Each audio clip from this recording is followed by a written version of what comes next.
जो कि सफाई कर्मचारी हैं वो अपनी सैलरी की वजह से यहाँ पर बैठे हुए हैं, इनकी सैलरी टाइम टेबल पे नहीं मिल रही है। तो आज हम इनसे बात करते हैं, इन्हें कब से सैलरी नहीं मिल रही है और क्या कंपनी है, क्यों नहीं दे रही है, रीज़न क्या है इनका।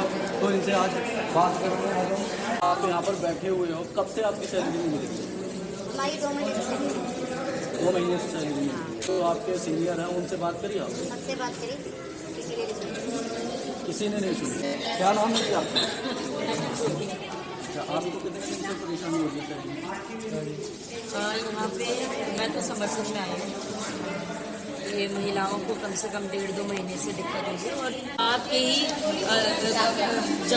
जवाबदेही के लिए हम लोग यहाँ बैठे हुए हैं। और जब तक बैठेंगे, जब तक हमारी सभी मांगों पर नजर न दी जाए। हमारी मांगे भी ये हैं कि अगर इस अस्पताल में या दिल्ली के या भारत के किसी भी अस्पताल में डॉक्टरों की भर्ती सरकारी हो सकती है, अगर उनको लगता है कि सरकारी भर्ती इसलिए होगी क्योंकि मरीजों को जरूरत है, तो सफाई का काम भी रोज होता है। सफाई का काम भी उतना ही महत्वपूर्ण है जितना डॉक्टरों का यहाँ पे आना जरूरी है। तो यहाँ पे ठेका प्रथा खत्म की जाए, क्योंकि अगर ठेके के अंदर काम करते हैं वहाँ महिलाओं का शोषण होता है और 40-40 हजार रुपये भर्ती में लिया जाता है। नई भर्तियों में जो महिलाएं उसे 40,000, 50,000 जितने में उनका मुर्गा फंस जाए उतने में वो डिमांड करते हैं। और सच्चाई ये है कि वो कभी भी रिकॉर्डिंग करने का मौका नहीं देते हैं। महिलाओं के ब्लाउज में, पजामे में, सब में हाथ मार के चेक करके अंदर ले जाते हैं और दूसरे किसी व्यक्ति के द्वारा 3-4 बीच में लेयर होती है, उसके बाद मालिक का पैसा जाता है। तो उसकी सबूत महिलाएं नहीं कर पाती इकट्ठा, क्योंकि कैमरे के सामने तो आप पकड़े जाओगे। ये चीज हम लोगों को इसी की खत्म करने के लिए, अब हमारी लड़ाई सिर्फ नौकरी पे भर्ती लेने की नहीं है, हमारी लड़ाई अब इस करप्शन को खत्म करने के लिए, इस भ्रष्टाचार को खत्म करने के लिए, इस ठेका प्रथा को खत्म करने के लिए। इस तरीके से जो नौकरी पे भर्ती होने के बाद भी जो भी हमारे भारत के कानून में लिखा हुआ है कि न्यूनतम वेतन 17,500 या 17,372 जो भी बनता है वो भी नहीं मिल रहा मजदूरों को।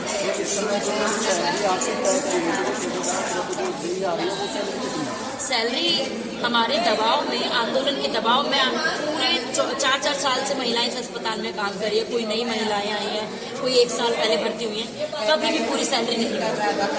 हमेशा पहले तो 8,000, 10,000 सैलरी थी। बीच में जब ये यूनियन से जुड़े आंदोलन करा तब ये सैलरी बढ़ के 14,000 हुई। फिर जब इनको भी पता चला कि सच में 14,000 हमारी सैलरी नहीं है, सैलरी जो न्यूनतम वेतन है वो 17,000 के ऊपर है, लेकिन 17,000 मिलने की डिमांड पे क्या करते हैं, अब उनका ये चरित्र बन गया है कि 17,000 दे देंगे लेकिन वापस आपसे 3-4 हजार वापस दे देंगे।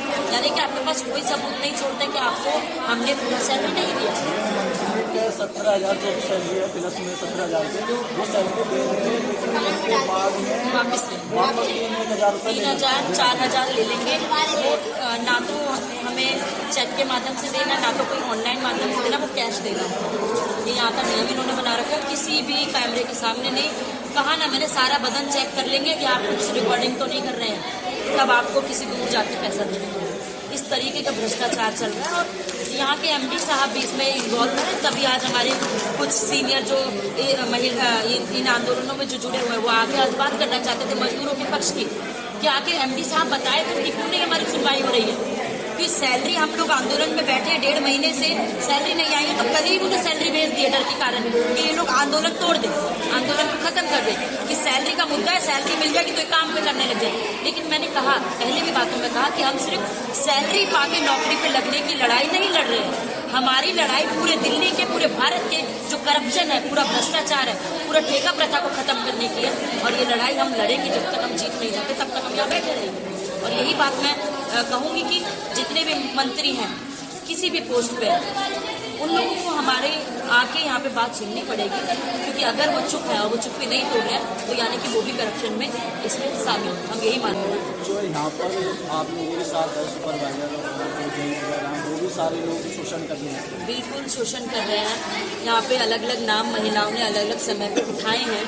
कई महिलाएं, मतलब महिला सोचती है पहले अपने यौन उत्पीड़न के बाद कि मैं लड़ूं, मैं बोलूं या ना बोलूं। 10 बार महिला सोचती है। मैं अपने खुद की भावनाओं से बता सकती हूँ कि ये ऐसा हुआ है, कहीं मेरे घर से कोई दिक्कत ना हो, मेरे परिवार वाला कुछ ना कह दे, मुझे समाज में बोलने का मौका ना दिया जाए।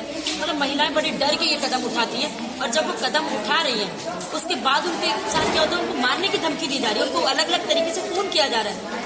मतलब अलग अलग फोन करके ये कहा जा रहा है कि अगर आप नौकरी पे नहीं आओगे तो आपको नौकरी से निकाल दिया जाएगा। यानी कि वो जानबूझ करके ये कह रहे हैं ताकि उनको ये लग जाए कि हमारा जो करप्शन हो रहा है वो बना रहे, और हम बिल्कुल नहीं चाहते हैं वो करप्शन करते रहे। हम जब जागरूक हुए हैं तो अब ये आगे तक की लड़ाई जाएगी।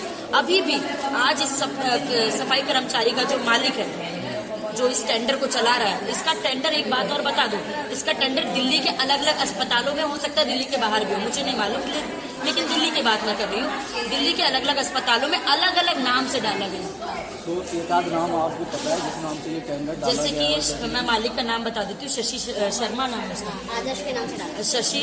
शशि है, जैसे ग्लोबल वेंचर है कंपनी का नाम, आदर्श है, और अलग अलग नाम है। यहाँ तक कि अम्बेडकर जो अस्पताल है सेक्टर 6 रोहिणी रिठाला के पास पड़ता है, वहाँ पे कर्मचारी को 4 महीने से वेतन नहीं मिले। इस बात को भी आप आगे बढ़ाएं, क्योंकि वही शशि उस टेंडर का मालिक है। और ये बात मैं बता दूं, नवंबर के अंत में वहाँ पे स्वास्थ्य मंत्री आए थे और उसके टेंडर को रद्द करने की बात करी थी। खुले हम आपको यूट्यूब पे, चैनल्स पे, सोशल मीडिया पे मिल जाएगा, नहीं मिले तो हमसे मांग लेना, हम आपको लिंक भेज देंगे। उस पे आप देखिएगा किस तरीके से स्वास्थ्य मंत्री ने चेकिंग करी है कि सिर्फ सफाई के काम में इस तरीके की धांधली नहीं है, ठेका प्रथा नर्स में भी है, बिजली विभाग में भी है, अलग अलग विभागों में है। और सब जानते हैं कि फ्री में यहाँ पे किसी को एंट्री नहीं मिल रही है। 40,000 80,000 की डिमांड करी है। मैं आपको वीडियो नहीं दिखा सकती क्योंकि महिलाओं ने डर के ये बात सामने कही है, क्योंकि बहुत डर है अपनी नौकरी को खोने का। महिलाएं विधवा हैं, महिलाओं के घरों में कोई कमाने वाला नहीं है, महिलाएं ऐसे घरों से आ रही जिनकी आर्थिक स्थिति इतनी कमजोर है कि वो घर से बाहर कदम उठा रही है कमाने के लिए, तो वो बहुत मजबूर है।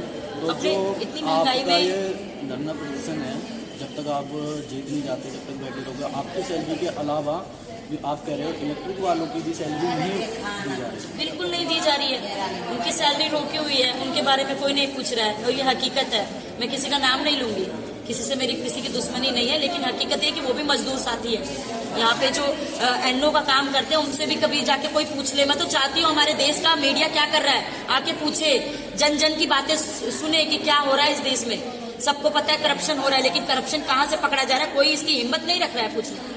उनसे भी पूछे कि 40,000 80,000, यहाँ पे महिलाओं ने अपने गहने बेच दिए, झुमके बेच दिए कि 40,000। और यहाँ के एमडी क्या पूछते हैं, ये महिलाएं कहाँ से 40,000 लाई है? उनकी मजाल है जो पूछेंगे इस बात को। अपने घरों के गहने बेच रही हैं, इकट्ठा कराए जमा पूंजी 10,000 अपने किसी से उठाया, 10,000 किसी से उठाया, वो तो आके ब्याज से पूछेंगे ना, 2 रुपए सैकड़ा, 1.5 रुपए सैकड़ा पैसा उठाया। ये तो एमडी साहब नहीं जानते हैं ना, वो तो कह देते हैं दिक्कत तो हमें भी होती है, हमारा भी 1.5 महीने से पैसा नहीं आया है, सर्वर डाउन हो रहा है। वो तो लाखों 1.5 लाख रुपए कमाने वाले, 2 लाख रुपए कमाने वाले एमडी साहब कहते हैं हमें भी दिक्कत होती है। और हमें कितना दे देते हो? वो भी सफाई का काम करते हैं, कोई अच्छा काम नहीं करते हैं, गंद उठाते ही नहीं एमडी साहब का, शौचालय साफ करते हैं, जिसमें हमें क्या मिलता है? कुछ नहीं मिलता है। यहाँ पे लड़ झगड़ के 14,000 नौकरी मिली है, बस आज के महीने में हमें 17,000 वेतन मिला, जिसकी कोई गारंटी नहीं कि दोबारा वो मांग ले, लेकिन हम देने वाले नहीं है। हम जब लड़ने के लिए आगे बढ़ गए हैं तो अपना कदम पीछे नहीं उठाएंगे, ये हम सब महिलाएं जानती हैं।